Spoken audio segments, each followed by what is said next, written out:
All right, class. First off, as always, good day. Glad you're here. So today, um, this lesson is basically going to be from after Pearl Harbor up to Stalingrad. Now, the thing is, like I told you guys, because you're world history, you guys are getting the umph of the whole World War II, a lot more than the U.S. history classes. And that's because, again, you guys are world history. So, since this is a world war, there's a lot more going on than I would be teaching U.S. history. Now, the thing is, there's some things that are going to be the same, um, but with them, they're going to go. I'll go a little bit more in depth with them. You guys are, when it comes to U.S. history stuff, it's going to be mentioned, it's going to be talked about, unless it's significant, then we're going to go in depth. But other than that, we're just going to go little thing about here, little thing about this, and then that's it. We move on. But Stalingrad, this is a turning point at the very end of this lesson. So this lesson is going to be longer than other ones. But again, we are going to talk about all kinds of stuff from around the world. Now, here is some propaganda posters.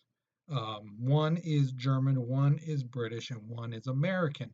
I'm sure you can tell which one's American, which one is German, okay? And that leaves you know, ruling out the other two, leaves you with one option left, and that way you can tell which one's Britain.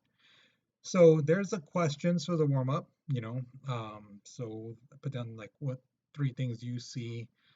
So again, three posters.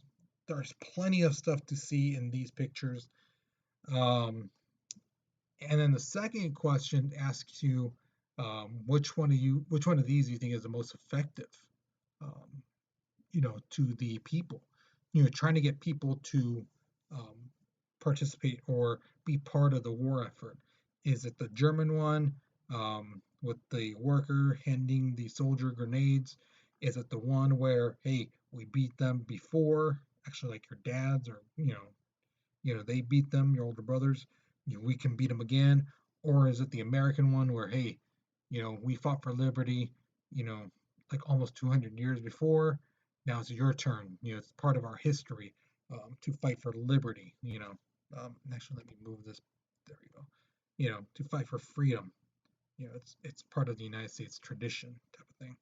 So again, your opinion, your questions, stuff like that. So let's move on to the notes. So here's the thing. Um, this is not really talked about too much, but it's imperative that you guys learn about this. Right after Pearl Harbor, I'm talking like a month later, um, the U.S., uh, some of their ships are sunk in Manhattan, which is in New York, by German U-boats. The Germans actually attack. They're actually on our eastern seaboard and they attack some ships.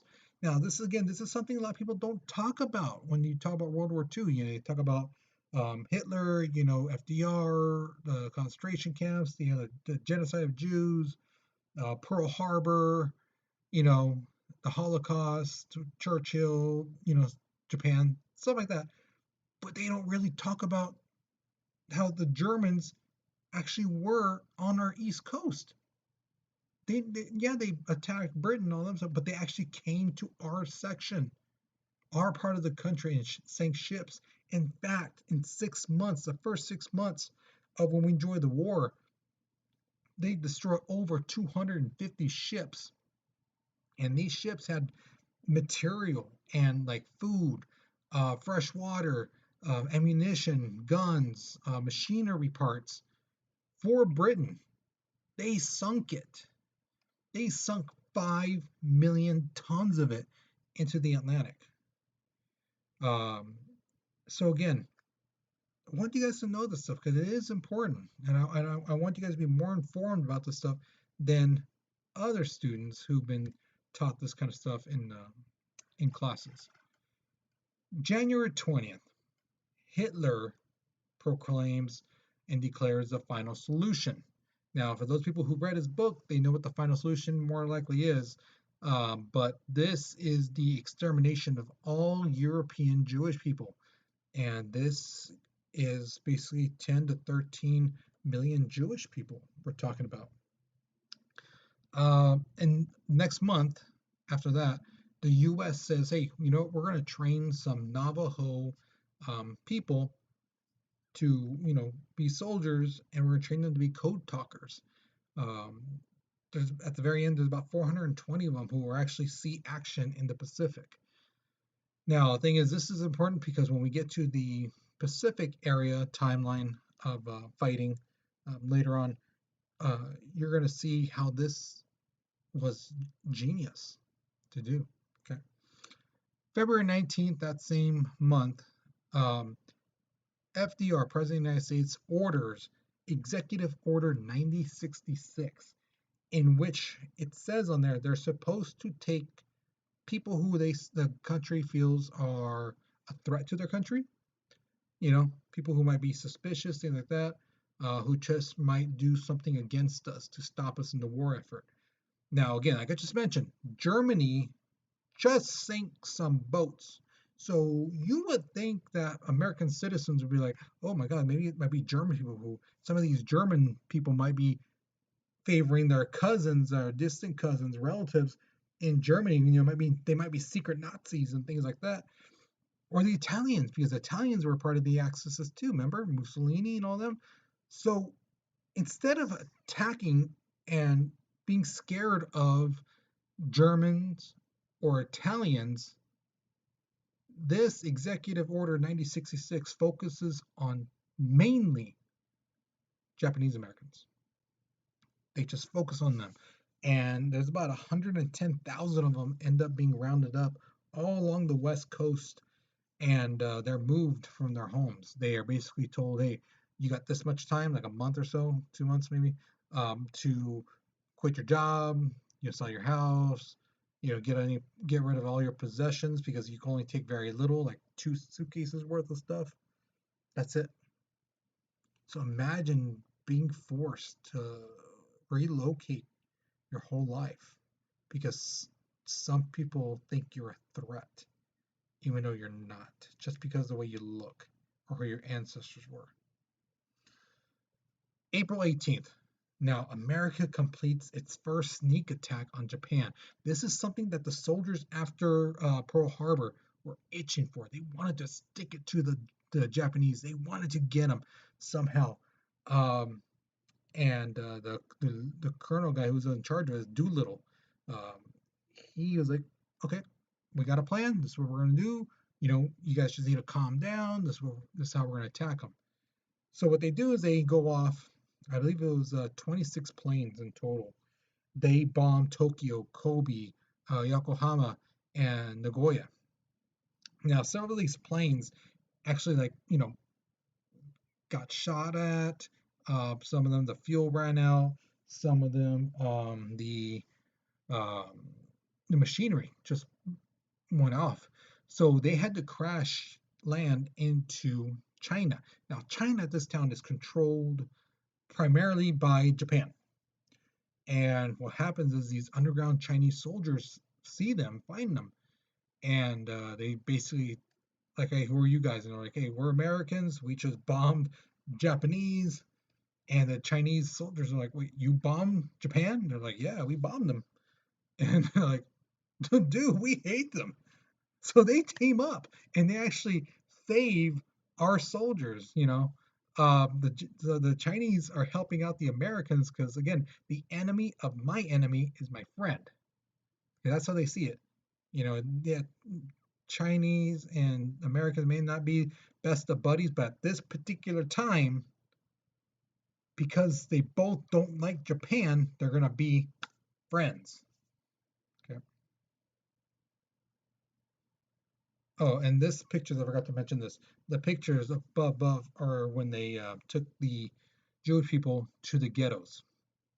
So you can see some of them had their hands up because, you know, they could have been shot, you know, by the Nazis who felt that, oh, you're a threat, you're attacking me, or things like that, you know, or just because, you know, so just to show them, hey, I'm not a threat, you know, they have their hands up. So April 9th, uh, Japanese soldiers capture Bataan. Now, Bataan is a U.S. stronghold in the Philippines, and the Japanese soldiers capture 78,000 American and Philippine soldiers. Now, this is the most soldiers that the largest amount of U.S. soldiers that have been ever caught in the history of the United States, ever. Okay, and the thing is, they were marched from where they were to this prison camp, and it became known as the Bataan Death March. Now, thing is, why they call it that, because again, some people were beaten, some people died along the way. Some again, like I said, some people just straight were killed. Um, and thing is, while in the prison camps, thousands would die from malnourishment. They weren't getting the food that they needed, disease, exhaustion, physical abuse, and some were just straight up killed. Someone tried to escape. The Japanese would know who it was, but then they would kill people around that person, trying to make them say it was me, try to make a confession out of them. And again, some just killed just because, for whatever reason. May 6th, the Philippines is now completely in Japan's control. Now, that very next day, the 7th and 8th, U.S. finally gets a holding in the Pacific at the Battle of Coral Sea. Now, the leading general guy at the time, MacArthur, basically felt, hey, you know what? Instead of attacking and going back, to some place in the sea, we need a base, basically, to, like, if we attack and it doesn't work, we can always come back. And if those guys follow us, we have this defensive position where we can attack them. They think they're chasing us away, but they're falling into our trap, into our stronghold. Okay. Now, this next one, the Battle of Midway. Amazing. Okay, what happened is this: June 4th through the 7th. Okay, that's the Battle of Midway. U.S. cartographers, these guys are getting codes from Japan. Okay, they're intercepting these messages from Japan, and it's all in code. What cryptographers do is they get the code, they try to decipher it. Okay, they decipher it into language, to words, and they get the message. Well, they found out that there was a plan by the Japanese to not only go to Hawaii, but also to surround it and basically hold the island hostage so that they can use that as a bargaining chip to get the U.S. to basically surrender and exit the war. Okay. Um, the other important thing is Midway is what it says. It's a midway point in the Pacific Ocean. Okay. It's not that big. It's actually quite small, but where it's at is strategically important because that's where ships and planes can go to and refuel. Instead of going from one place to here, to here, to here, to here, to here, they could just go boom and get onto this other side up here instead of going down, going along the islands to refuel and things like that. Okay, instead of if you went from like say Hawaii to Japan, you would crash in the water because again, you needed fuel. Your plane's not going to make it, even if you go into high altitude. You might make it barely, but then that's it. You're going to crash there. Okay. So, and the thing is that's remarkable is like this carrier right here. The United States only had several ships. They didn't have a bunch.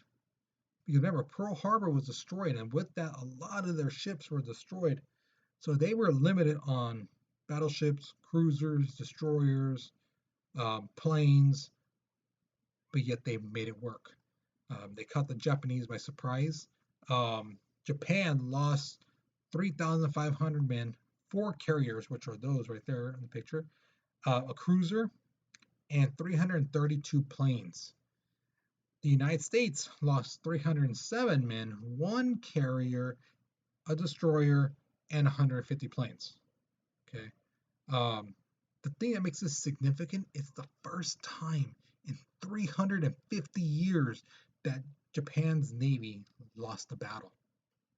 Okay, that's pretty impressive. All right, so here is one of your questions. If you were a prisoner of war, what would you do? Would you fight against your captors? Would you try to escape? Or would you do nothing? Now, mind you, I want to remind you that it's not like how, oh, I could do this and this and that like you do on video games or we see in movies and stuff like that. Thing is, you're on an island. If you're caught, or, if one of your captors, the captors is hurt, um, you and a lot of the people there will either be tortured or killed. Would you risk it? And why? Would you risk trying to escape and have some people who you may know be killed because of your actions? They die because of you, because you tried to do something, you know. So what would you do? So there's your uh, warm-up question, or it's not warm-up question, sorry, your question. And if you notice, POW, that's what it means, prisoner of war. That's why I put in red so you can know what the acronym means if you don't know already. So if I were a POW, I would, and what would you do? I feel it is or isn't worth the risk because, and explain. Okay, so what would you do? All right, and remember, this is not like you're right now and you go back in the past. If you were there, then you don't have any other futuristic weapons like we have now. You don't have like a secret, you know, belt buckle with a knife and this and that. No, none of that stuff. You're just a soldier. You're just in your plain fatigues and stuff like that. You know, starving, tired, things like that. What would you do? Okay. So Japan's hit a military outpost in Fort Stevens, Oregon. So the United States actually did get hit by Germans on the East Coast and Japan on the West Coast. Okay, this is something a lot of people who claim they know so much about World War II don't know about. Okay, they just know about D-Day, and just Pearl Harbor because they watched the movie or two or watched a documentary and they think it's, oh, I know everything about it. No, there's so much to World War II, guys. It's ridiculous. Okay. Um, August 7th, 1942, American and Japan land forces fight at Guadalcanal. Now, Guadalcanal, guys, it is horrendous. It's a bad fight. It takes 6 months to finish, but imagine fighting in hot climate. It's just sweaty, thick forest. People start firing. You don't know where the bullets are coming from. You just you don't know if it's coming in front of you, behind you, to the side, in front. I mean, you don't know.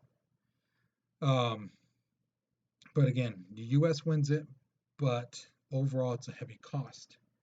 Um, Japan lost 24,000 men. The U.S. Now here's the thing: we lost 1,600 in battle fighting. There was also 4,200 wounded from fighting. But here's where the other thing comes in. Several thousands of soldiers dies from tropical diseases like malaria. Now, this is something nobody really thinks about. Oh, wait, I'm going to war and this and that, I'm going to do this and that. But the environment around you, drinking, getting some water, and you get a cut and you step in some puddle, and it has bacteria and has all this stuff. You just don't think about that. You know, you get shot in the arm and you're laying in mud, and the mud has contaminants. It has, fecal matter, things like that from animals, and you get a disease. You know, people don't think about that kind of stuff, but it happens so much. Okay. Now, the Battle of Stalingrad begins. Now, guys, Stalingrad, it is huge. Okay. Stalin thought Hitler was going to go for Moscow. Moscow is the capital of Russia, but Hitler wanted Stalingrad. Okay. Now, the thing is, remember, at this point, Hitler has already told his generals, I know everything. I'm the one the world fears. I know everything about military. you know. So he's the one taking control of this mission, the Stalingrad. So he's telling the commanders and everyone what to do, where, when, all that stuff. Okay. Now, the reasons why he wanted Stalingrad are basically three. One, it was the industrial center of Russia, so a lot of their machinery, their weapons were being made there. Okay, it had access to a major river that didn't go from Russia to like Germany or anywhere to the west. It actually went further in to Russia. So if they got to that river and took a control of it, they could send their ships with soldiers down to wherever part of Russia, and they can take over from the river on, and spread like a plague through a vein. That a vein doesn't just go one way; it goes everywhere around your body, so they can just go off wherever. Um, the last one is the irony in the whole thing. The town is called Stalingrad. It's named after their leader. How ironic would it be if the leader loses one of the biggest cities that bared his name? That would show people like, oh, geez, you can't even protect the city named after you, for crying out loud. You know, so that's the thing. Um, Russians felt the importance of that city as well. They knew, okay, this is going to be a part where he's going to come through, and it should be protected. Now, Hitler basically told, like, an announcement to the Russian soldiers and the Russian civilians in Stalingrad: if I find you there, if my soldiers come through there and we capture you, um, you're going to be killed, and the women will be deported to Germany. For what reasons? I don't know. You never know.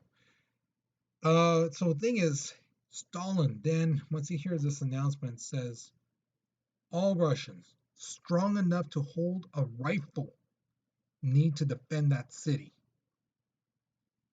You notice the word is all Russians who can hold a rifle. That doesn't say just men or teenagers.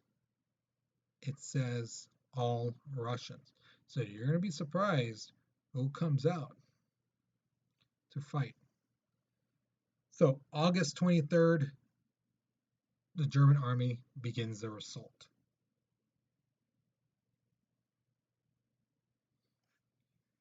Now, Russian forces basically slow down the German push because, again, remember I told you in the last video, the Germans are just taking over section of Russia, more and more each time. Um, but this time the Russians basically build a line, they stop them. They lose about 200,000 men. Now, the thing is, the food from Stalingrad, the grains and all that stuff, that's shipped out to like Moscow and elsewhere. Because just in case the Russians lose the Stalingrad, the food won't be taken by the Germans to feed them. Okay. Um, but the thing is, the 400,000 people who lived in Stalingrad, they weren't taken out, they were left there.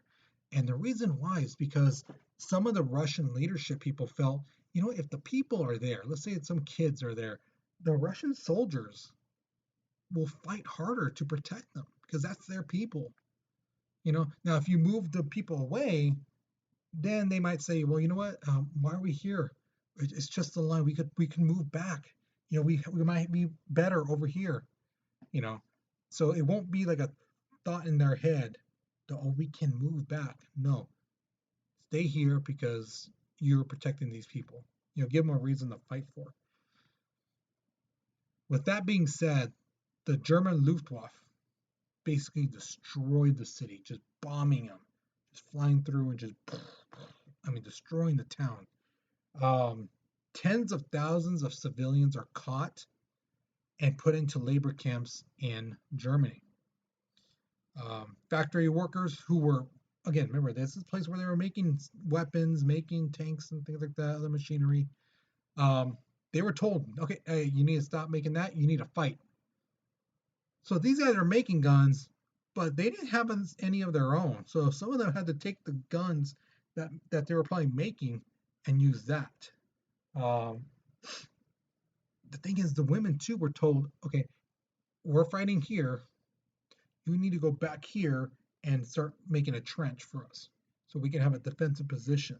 So some women are out there with the pickaxe and start digging trenches. Some women don't do that. Some women actually take up arms, and we're going to get into that in a second. Um, Now the thing is, the Russians are getting badly beaten. They're getting pushed back. Um, but Stalin gives this order. It's called Order Number 227, and it basically says, "Not a step back. You are not going to retreat. You are where your feet are right now.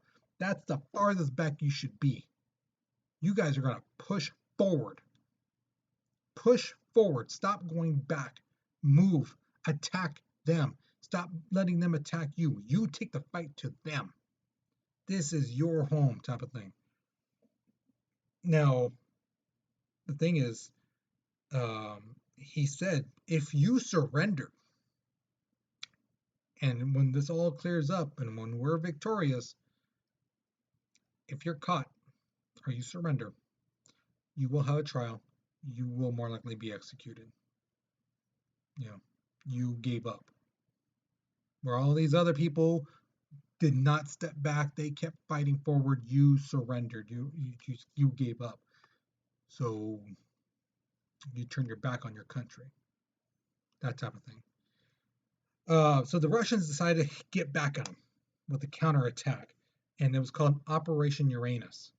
All right. In late November, um, they basically trapped 300,000, sorry, German and Axis soldiers. So if you look at the map over here, you see where it says 6th Army, 4th Panzer Army, and you see those 64th Army, the red kind of going behind them. That's where they trapped them. That's where they got them. And so they have that red line you see on the versus Stalingrad front and all that. They have them here. They come up behind them from both sides. So now they trap them. All right. Um, and with that being the case, and it being late November, this is where the Russians know, oh, it's getting cold. You guys aren't used to this Russian winter.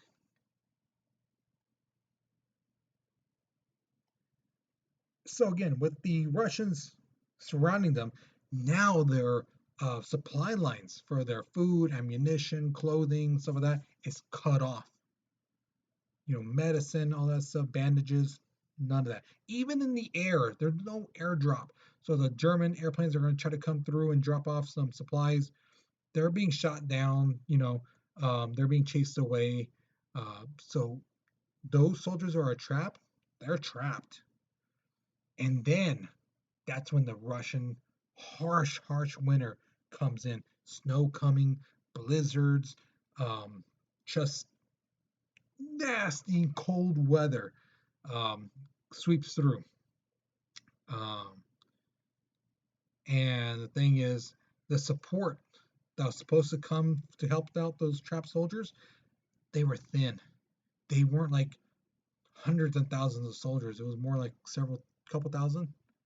And they had no real oomph against the Russian soldiers who, again, were prepared for this type of winter, who were now like, okay, we got them. We can't hold back, you know.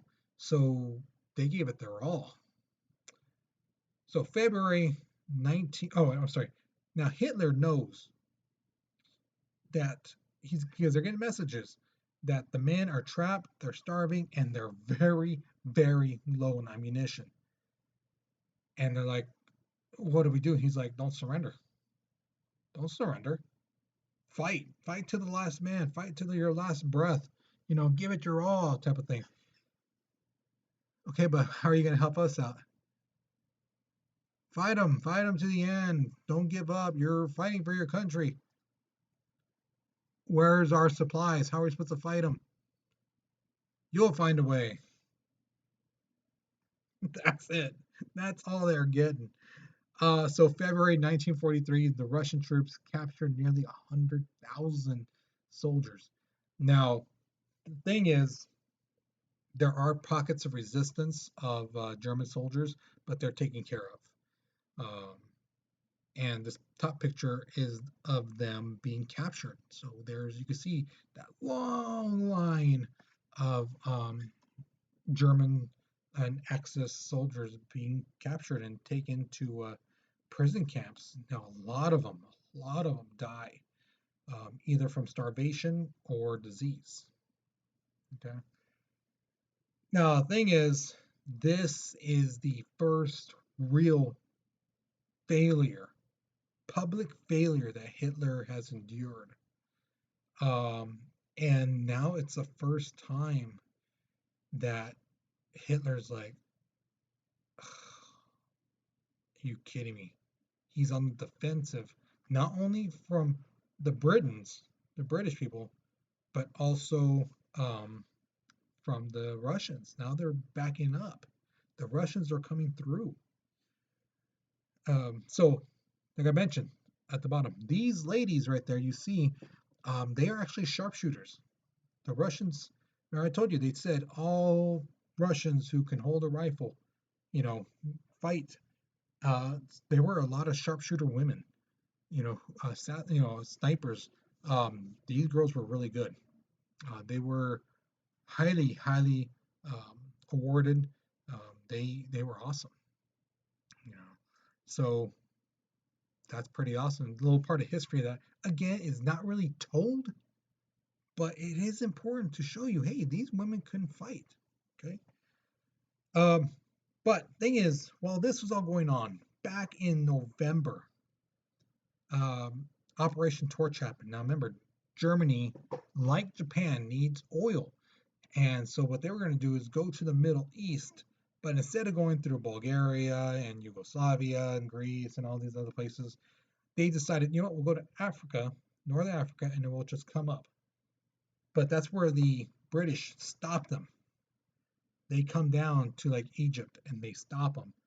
And with Operation Torch, the Americans join in. This is the first time that America joins in the Atlantic part of the world, and is like, okay, let's fight. So here are your final questions. Which of these traits do you feel is the most important for a soldier to have during a war?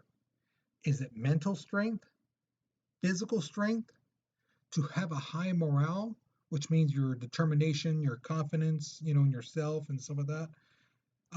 Is it skilled with a weapon, or being just smart, knowing, yeah, I shouldn't go do this. I shouldn't do this. The best way to attack someone is like this. You know, this looks like a trap. That type of stuff. Or they're just being lucky. Just straight being lucky that when it looks like an explosion happens right next to you, that something blocks it, or you moved at the right moment, didn't hit you as bad, just knocked you off your feet. Um, So what do you think? Which one of these traits do you feel is the most important? Now I know this may seem like, geez, I want to pick like two of them or three of them or whatever. Try to think which one is the most important. Okay? And why do you pick that one? The next two questions are pretty straightforward. They're pretty easy. That's why I didn't give you a writing prompt, because again, I want to see how well you can write without a writing prompt. And the first question is, or I should say the second question, do you believe women should be allowed to fight in a war? Why or why not? So tell me your personal beliefs. Should a woman be allowed to fight? Now, this next one, it's kind of like, well, what do you mean? Because I gave this question to my neighbor's kids, and because of the previous question, they got kind of confused. So I should mention it right here that the question is, do you believe that people under 18 should be allowed to fight? And I'm not just talking about guys, I'm talking about girls as well. So do you think kids, teenagers, should be allowed to fight in a war? Yes or no? Why? Okay, so it doesn't matter if you're a boy or girl, just straight teenagers, anyone younger than 18, should they be allowed to fight in a war? What do you think? Why or why not shouldn't they? Okay, let me know. Okay, what do you think? I love reading your guys' responses. You guys are amazing. You guys are awesome at this stuff. So again, tell me what you think. Okay. Now that's the end of this lesson. Hopefully you learned something new. Hopefully you enjoyed it. Um, so I'll be talking to you guys later about the aftermaths of the African siege. We'll be talking about D-Day. We'll actually be talking about some little things that the Allies did that is not very much talked about. Okay, so you guys have a good day. Take care. Be safe. I hope you guys are doing well. Hope your families are doing well. And I miss you guys so much. Okay, I'll see you guys later.